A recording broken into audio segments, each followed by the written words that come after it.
Consequences. I had to tell the story. I had to tell the whole story 3 times. Once to Betty Jean. She made me call Mother and Daddy when I was done, and after they rushed home, I had to tell them everything again. Then Daddy called the police. Sergeant Pike was an older man with silver hair and a beard, and he shook my father's hand like they knew each other. He had kind eyes like a grandfather's and listened to my whole story without an expression on his face. "Well, young lady," he said, "when I was done, you have gotten yourself into a great deal of trouble." He sighed. "I'll pay the Daltons a visit, but if they don't want to let me search their house, there's not a lot I can do." He turned to Betty Jean. "Has the colored girl's families been informed?" Betty Jean nodded. She's made a bunch of calls while we were waiting for Sergeant Pike to arrive. "Good. I'll ask my officers to increase patrols in that neighborhood. Can you give me the address?" Betty Jean nodded again. "My husband is going over and sit up with them tonight." It was the policeman's turn to nod. "That's probably a good idea." "But Red doesn't know where Liz lives," I said, "or what she looks like. He's just blowing off a lot of hot air." "Isn't he?" No one in the room answered, and I realized it wouldn't be that hard if he really wanted to find out.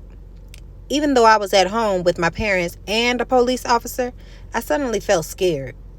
I couldn't go back to the rock crusher anymore. I couldn't meet Liz anywhere. The policeman finally left, but dinner was worse than the telling had been. I could barely choke down a piece of pot roast. I had to know what they were going to do to me. Anything would be better than not knowing my punishment. "I've called Granny," Daddy said finally. "We'll drive you to Pine Bluff tonight." "What?" I asked. "You're going to stay with Judy and your grandmother." "No!" "Marley, I warned you to stay away from Liz. You should have listened. For her sake, if not your own." "It's not my fault about the dynamite." "No," said Daddy. "It's your fault Red is targeting Liz. If you'd left her alone like I asked, he would have forgotten all about her by now. The worst part was, maybe he was right." "Have you not been paying attention to anything going on in Little Rock?" Daddy continued. "The FBI came to David's graduation because there were so many threats made against Ernest Green." "The FBI?" "I know it's serious," I said, "but there was a knock on the door." "I'll get it," said Mother. Daddy and I stood frozen. Why hadn't Mother said anything? Did she want me to go? A minute later, Mother returned with Miss Winthrop in tow. Her face was flushed and red, as if she had been running. "I've been calling all afternoon," she exclaimed. "The line was always busy." "Miss Winthrop," Daddy started. "We've had a stressful day, and I think—" "Oh, so you've heard the news?" Miss Winthrop asked. "What news?" asked Daddy. "Miss Brewer asked me to tell you personally because she—" Paused. A long dramatic pause. "You've been fired." "What?" "The school board has fired a whole bunch of teachers. 44 people in all, including you." No one said a word. "Actually, it was half the school board, and you weren't really fired, but your contract wasn't renewed for next year." "Sit down," said Mother, "and start from the beginning."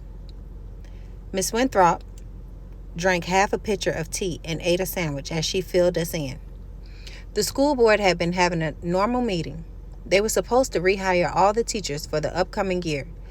But when it became clear that the board president was going to go through the list one by one and try to fire anyone he thought was supportive of integration, Lamb, Tucker, and Matson walked out of the meeting.